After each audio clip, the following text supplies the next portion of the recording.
Five student, तो इस class में हम लोग बहुत ही ज़्यादा इंपॉर्टेंट एडिटोरियल पढ़ने जा रहे हैं। ये सोशल इशू से रिलेटेड है।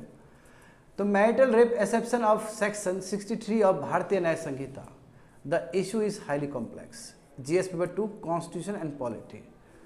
तो समझते हैं चीज़ों को। देखो यहाँ पे क्यों हम लोग बात कर रहे हैं मैरिटल रेप एक्सेप्शन का। देखो बात समझो, ये बहुत ही सोशल इश्यूज हैं, समझ गए ना। तो देखो अभी चीफ जस्टिस के पास ये मामला पहुंचा, यानी कि सुप्रीम कोर्ट पहुंचा, और इतना ज़्यादा हाईली कॉम्प्लेक्स इश्यूज है कि क्या किया जाए।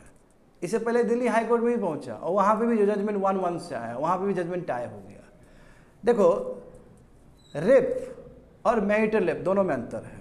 रेप का मतलब क्या होता है कि यदि आपने किसी के साथ दुष्कर्म किया तो उस समय तो आपका चाहे बीएनएस हो या उससे पहले जो सीआरपीसी था उसमें पूरी तरीके से पनिशमेंट दिया गया कि कोई रेप करे तो उसको जेल में डाल देना इतना साल के लिए।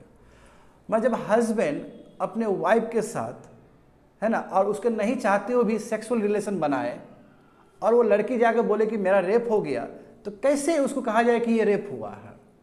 ये इशू बहुत कॉम्प्लेक्स है, क्योंकि कैसे आरोप भी तो लगा सकता है। जैसे मान लो कि मियाँ बीवी में मतलब अच्छे से बात नहीं हो पा रहा है, तो कभी भी गर्ल जाके या मैरिड वुमेन जाके कभी भी आरोप भी तो लगा सकती है। तो इसलिए मैटर बहुत कॉम्प्लेक्स है। इनफैक्ट जो गवर्नमेंट ऑफ द डे है, मोदी गवर्नमेंट, उन्होंने भी यही एफिडेविट किया है कि ये मैटर बहुत कॉम्प्लेक्स है। ये जो मैरिज इंस्टीट्यूशन है वो पूरा ढह जाएगा यदि मैरिटल रेप जो है उसको यदि कंसिडर कर लिया जाए, तो जो इंस्टीट्यूशन ऑफ मैरिज वो पूरा बर्बाद हो जाएगा। आ रहा है समझ में क्या बोल रहे हैं? यहाँ पे समझो, ये बहुत ही कॉम्प्लेक्स इश्यूज है, समझो यहाँ पे, ये तो समझ में नहीं आएगा। क्यों हम लोग बात करें मैरिटल रेप एक्सेप्शन का? 3 जज बेंच जिसमें चीफ जस्टिस भी रहे, ठीक है, और वो शुरू कर दिए हैं इस पे काम करना, उस पर हेयरिंग करना। तो जो तुम्हारा सेक्शन 375 ऑफ आईपीसी जो पहले वाला जो है, हाँ, यानी कि एक्सेप्शन 2, यानी कि जो तुम्हारा सेक्शन 375 जो आईपीसी का है 1860 का, उस पर ऊपर सुनवाई कर रहे हैं वो। तो अभी देखोगे भारतीय न्याय संहिता के हिसाब से तो ये क्या हो जाएगा, सेक्शन 63 हो जाएगा, क्योंकि जानते हो ना सीआरपीसी रिप्लेस हो गया भारतीय न्याय संहिता से, है ना। तो सेम चीज़ यहाँ पे भी प्रेजेंट है। 375 सेक्शन जो आईपीसी में जो प्रेजेंट है वो चीज़ तुम्हारा सेक्शन 63 ऑफ बीएनएस में ही प्रेजेंट है। कहने का मतलब ये हुआ। अच्छा, इसमें है क्या? देखो ऐसा क्यों विवादित चीज़ इसके अंदर है जिसके वजह से सुप्रीम कोर्ट तक मामला पहुँच गया और अभी पता भी नहीं कि क्या इसका रास्ता क्या हो। हाईली कॉम्प्लेक्स इशू मैं बोल तो रहा हूँ। देखो यहाँ पे इस प्रोविजन में क्या है, यानी कि जो सेक्शन 375 या फिर अभी जो सेक्शन 63 ऑफ बीएनएस, इसमें प्रोविजन क्या है? इसमें क्या है कि लीगल इम्यूनिटी है इंडियन हस्बैंड्स को।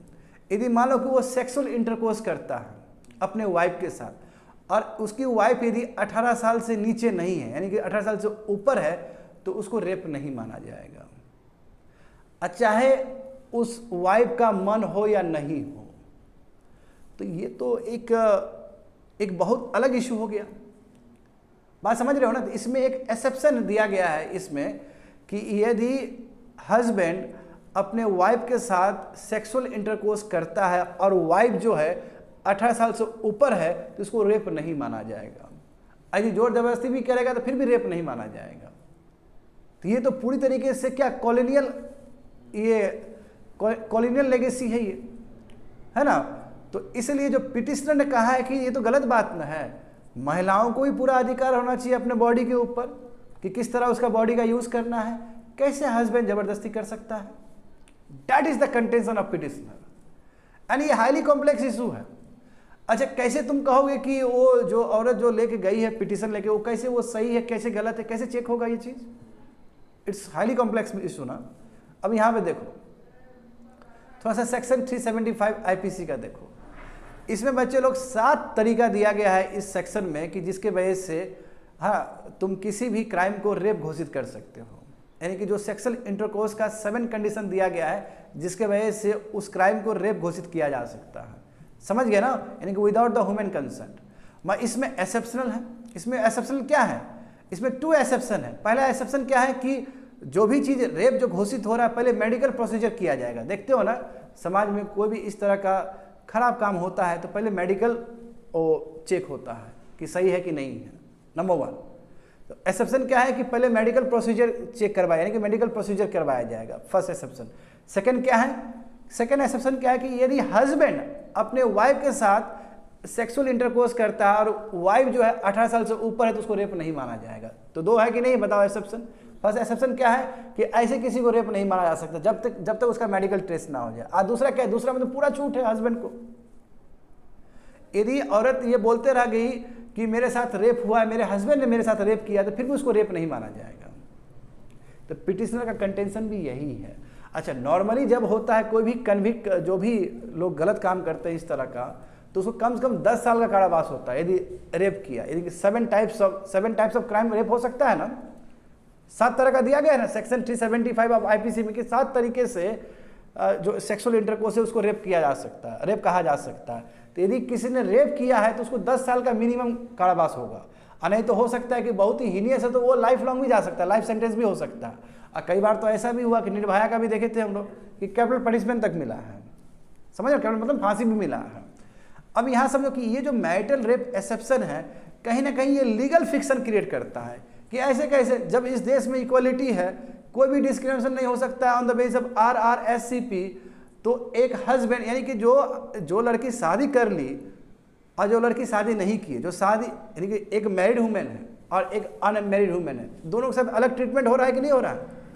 यदि जो अनमैरिड वुमेन है, जो बैचलर है, उसके साथ कोई दुष्कर्म होता है तो उसको आप रेप कहते हो। और जब तो मैरिड वुमेन है और उसके साथ कोई दुष्कर्म कर रहा है, उसका हस्बैंड ही कर रहा है, तो उसको आप रेप नहीं कर रहे हो। इस तरह का चीज़ तो नहीं होना चाहिए as per the petition. Logic है कि नहीं है, बताओ क्यों? क्योंकि देश आगे बढ़ रहा है। जब देश आगे बढ़ता है तो पुट्टा स्वामी जजमेंट भी आता है, राइट टू प्राइवेसी भी आता है फंडामेंटल राइट्स में। देश जितना आगे बढ़ेगा उतना ही प्रोग्रेसिव सोच आएगा। बात समझो, समझ में आ रहा है ना। तो इसलिए जो मैरिटल रेप जो एक्सेप्शन है ये अपने आप में एक लीगल फिक्शन क्रिएट करता है, समझे ना, कि if all the elements constituting the offence of rape are, यानी कि रेप हुआ बोल के ये सब चीज पता चल गया तो उसके बाद भी तुम हस्बैंड को गिरफ्तार नहीं कर सकते हो, हस्बैंड को तुम क्रिमिनल नहीं कह सकते हो जस्ट बिकॉज ऑफ कि उसकी वाइफ 18 साल से ऊपर है। तो देखो, तो what did the statics of national family health survey 5 से, जो नेशनल फैमिली हेल्थ जो फैमिली सर्वे हुआ था, नेशनल फैमिली हेल्थ सर्वे जो अभी जो रिसेंट टाइम में हुआ था 2019 और 2021 में हुआ था, तो यहाँ से बहुत कुछ पता चला है विद्यार्थी लोग कि जो 18 साल से लेके 49 ईयर्स तक की जो महिला है, हाँ 1/3 यानी कि 33% जो महिला हैं वो लोग बेचारे लोग किसी न किसी तरीके से फिजिकल और सेक्सुअल वायलेंस का सामना कर रहे हैं अपने हस्बैंड्स। इंडियन सोसाइटी में, हमारे कंट्री में 33% या तो हस्बैंड मार रहा है, फिजिकली मार रहा है, या फिर सेक्सुअल वायलेंस कर रहा है। वही सेक्सुअल वायलेंस का मतलब फिर मैरिटल रेप वाला बात आ जाएगा। दूसरा देखो, यदि ग्लोबल स्टैटिस्टिक्स उठा के देखोगे तो ये पता चलता है कि 3/4 ऑफ ऑल सेक्सुअल असल्ट, जितने भी खराब चीज होता है महिला के साथ सेक्सुअल असल्ट होता है, उसमें जो होते हैं लोग आसपास के ही लोग होते हैं, जिसको महिला खुद जानती है, तो घर के ही आसपास के लोग होते हैं। ये इंडिया का नहीं, global statics. So what is the recourse available to the married, यानी कि महिला के साथ यदि ऐसा कोई गलत काम होता है तो महिला के पास क्या क्या विकल्प है, कैसे महिला न्याय पा सकती है। तो उसके लिए देखो सेक्शन 85 ऑफ द BNS, जहाँ पे कहा गया किसी भी महिला के साथ यदि क्रूअल्टी हो तो महिला जा सकती है, हाँ, केस करने के लिए उसके अगेंस्ट जो जिसने किया है। दूसरी बात है कि यस डोमेस्टिक वायलेंस एक्ट 2005 भी है, तो उसके थ्रू भी महिला जा सकती है रिपोर्ट लिखाने के लिए। समझ गए, 2 तरीका है जहाँ महिला जा सकती है। तो पिटिशनर जिसने ये याचिका लगाया उसका कंटेंशन क्या, क्यों उसने याचिका लगाया, कारण क्या है, तो कहता है कि देखिए इस तरह का मैरिटल रेप एक्सेप्शन देना ये अपने आप में अनकॉन्स्टिट्यूशनल है, क्योंकि फिर महिला का भी तो फंडामेंटल राइट है। हम अपने आप को किस तरह इस्तेमाल करें, हम अपने बॉडी का हम खुद स्वयं मालिक है ना, मेरे बॉडी पे कोई अधिकार तो नहीं लगा सकता है, हम अपने बॉडी के खुद रखवाला है, ये हमारा फंडामेंटल राइट्स है, राइट टू प्राइवेसी है मेरा। मगर एक जो मैरिड वुमेन है वो अपने बॉडी का ऑटोनॉमी को एंजॉय नहीं कर पा रही है, अपने शरीर के ऊपर जो उसका जो हक बनता है वो नहीं कर पा रही है, तो कहीं ना कहीं उसका फंडामेंटल राइट्स हनन हो रहा है। बात समझ पा रहे हो? देखो आर्टिकल 14 है हमारे पास, जहाँ पे बात होता है equal protection of law to all the persons, कोई डिस्क्रिमिनेशन नहीं होगा। हम बात करते हैं प्रिंसिपल ऑफ सब्सटैंटिव इक्वालिटी का, तो देखो यहाँ पे डिस्क्रिमिनेशन हुआ कि नहीं हुआ। एक मैरिड वुमेन जिसके साथ रेप हुआ उसको रेप नहीं बोल रहे हो, और एक अनमैरिड वुमेन है जिसके साथ रेप हुआ उसको रेप बोल रहे हो। तो ये तो पूरी तरीके से आर्टिकल 14 और आर्टिकल 15 का वायलेशन है। दूसरी बात है कि देखो Puttaswamy versus union of India 2017 में आया था, बहुत बड़ा जजमेंट आया था सुप्रीम कोर्ट का। तो उसमें यह भी कहा गया कि राइट टू प्राइवेसी एक फंडामेंटल राइट है। तो राइट टू प्राइवेसी का मतलब क्या, किस तरह हम अपना आप को कंडक्ट करना चाहते हैं, हम कहाँ पे रहना चाहते हैं, हमारा बॉडी जो ऑटोनॉमी वो भी तो राइट टू प्राइवेसी के अंदर ही आता है। तो कहीं ना कहीं आर्टिकल 14 को वायलेट करता है, आर्टिकल 15 को वायलेट करता है, आर्टिकल 21 को वायलेट करता है। ये मैरिटल रेप एक्सेप्शन, समझ पा रहे हो ना। तो देखो, तो सेंट्रल गवर्नमेंट का क्या स्टैंड है। अब देखो सेंट्रल गवर्नमेंट, अब सेंट्रल गवर्नमेंट क्या बोलेगी इस पर, दुविधा है कि नहीं है। अब यदि मैरिटल रेप एक्सेप्शन को तुम हटा दोगे तो जो मैरिज इंस्टीट्यूशन है, शादी ब्याह का जो प्रोसीजर है भारत में, वो पूरा ढह जाएगा। एलजीबीटी का भी सेम चीज था ना कि एलजीबीटी को अधिकार दे दिया, पार्लियामेंट से कोई लॉ नहीं पास हुआ एडॉप्शन सक्सेशन का, तो सेम इशू यहाँ पे भी होगा। देखो जो लेटेस्ट सुप्रीम कोर्ट में एफिडेविट आया है, देखो उसमें क्या लिखा गया है, देखो कि हाँ स्ट्राइक मत करिए, यानी कि एफिडेविट सरकार, भारत सरकार के द्वारा गया एफिडेविट में गया, हलफनामा में गया है कि मैरिटल रेप एक्सेप्शन को बने रहने दीजिए, उसको हटाइए मत। दूसरी बात है कि जब दिल्ली हाई कोर्ट में ये मामला चल रहा था तो वहाँ पे भी सरकार ने कहा था, गवर्नमेंट ऑफ इंडिया ने कहा था कि इतना जल्दी ये खत्म करने वाला चीज़ नहीं है, इसके लिए वाइडर कंसल्टेशन की जरूरत है, बहुत इस पर विचार विमर्श हो, डिबेट हो, तभी कुछ हो सकता है। इसके लिए सेंटर ने कहा है, सेंटर ने ये भी कहा है देखो कि centre has argued that marriage creates, यानी कि जब शादी हुआ तो ये बहुत स्वाभाविक बात है कि सेक्सुअल एक्सेस होगा। एक लड़का और लड़की जब शादी होगा तो सेक्सुअल इंटरकोर्स होगा, ये बहुत स्वाभाविक चीज़ है।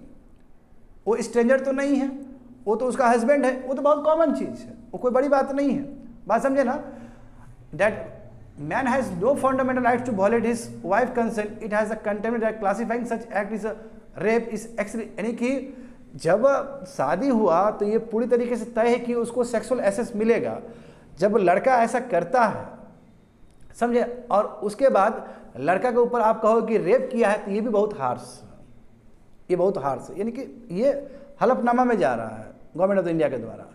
एट द सेम टाइम देखो it has also apprise that court that criminalizing marital would affect. अब यदि कोर्ट ने, मतलब सुप्रीम कोर्ट या हाई कोर्ट ने ये कह दिया कि नो मैरिटल एक्सेप्शन नहीं होना चाहिए, तो इससे जो मैरिज इंस्टीट्यूशन है वो पूरा ढह जाएगा। कैसे ढह जाएगा, देखो एग्जाम्पल, शादी ब्याह हुआ दोनों के बीच में, मानो लड़का लड़की के बीच में कोई और रीजन से झगड़ा हुआ, लड़की पहुंच जाएगी थाना में, बोलिए कि मैरिटल रेप हुआ है मेरा, तो फिर शादी करना चाहेगा उस प्रोसीजर से कोई? जो मैरिज इंस्टीट्यूशन जो इतना 1000 साल से चल रहा है भारत में, वो पूरी तरीके से रह जाएगा। और ये भी बचाने का अधिकार सरकार का ही है, क्योंकि फॉल्स एलिगेशन होगा। जानते हो ना, कानून का दुरुपयोग होता ही है। जो जेन्युइन है ना, कुछ जेन्युइन भी होता है और बहुत सारा फॉल्स भी होता है, तो थोड़ा दिक्कत हो जाएगा पहचानना। अच्छा, ये जब मामला दिल्ली हाई कोर्ट में पहुंचा था तो उस समय किस तरह जजमेंट था? 2 जज बैठे हुए थे और दोनों जज ने दोनों अलग फैसला सुनाया, 1-1 हुआ, यानी कि टाई हो गया। जब टाई होगा तो फिर सुप्रीम कोर्ट जाएगा, सुप्रीम कोर्ट में बैठे हुए हैं चीफ जस्टिस सुनने के लिए इस बात को। फिर हम लोग पढ़ेंगे, हम लोग आने वाले समय में देखेंगे कि क्या सुप्रीम कोर्ट ने वर्डिक्ट सुना है इसके ऊपर। तो एक जज ने क्या बोला, देखो एक जज का व्यू क्या है।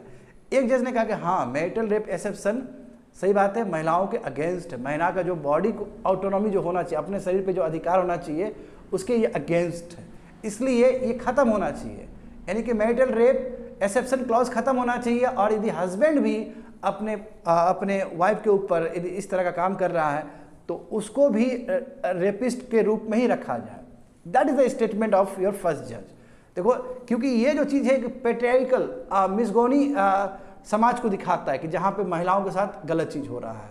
बात समझ गए ना। फोर्स सेक्स आउटसाइड, क्योंकि वही मैं बार बार बोल रहा हूँ कि मैरिड वुमेन के साथ यदि रेप हो रहा है रियल में और अनमैरिड वुमेन के साथ यदि रेप हो रहा है तो दोनों क्यों अलग अलग रूप में देखें। दूसरा देखो, दूसरा जज क्या बोलता है, दूसरा जज कहता है कि देखिए शादी में जो सेक्सुअल रिलेशन है वो लेजिटिमेट एक्सपेक्टेशन, जैसे सरकार ने भी अपने एफिडेविट में कहा है, तो ये मैरिटल रेप जो एक्सेप्ट वो लीगल है, कोई दिक्कत नहीं है। यदि आप देखो introducing into the marital relation the possibility of husband being rewarded as a wife rapist, यानी कि जब शादी हुआ है तो सेक्सुअल एक्सेस होगा ही। अब जब वो कर रहा है उस तरह का चीज़ तो तुम उसको रेपिस्ट कह रहे हो, तो ये तो ठीक नहीं है। इससे वही सेम चीज़, इससे क्या है कि जो इंस्टीट्यूशन है मैरिज का वो बर्बाद हो सकता है, समझे ना। तो a pivotal question before the top court is, अब क्या किया जाए। सबसे बड़ा सुप्रीम कोर्ट के पास यही है कि अब कैसे किया जाए। क्या मैरिटल रेप एक्सेप्शन को हटा देना चाहिए, फिर उसको रखना चाहिए, क्या हस्बैंड को पकड़ना चाहिए कि नहीं पकड़ना चाहिए, ये सवाल सब है। और लगा रही कि इशू बहुत कॉम्प्लेक्स है। इधर भी जाओगे तो इनकम्प्लीट है, इधर भी जाओगे तो इनकम्प्लीट है। तो इसका बीच का सोल्यूशन जो कि बहुत डिफिकल्ट है, हाँ बहुत, ये बैलेंस करना बहुत मुश्किल है इस चीज़ को। That's it, completed.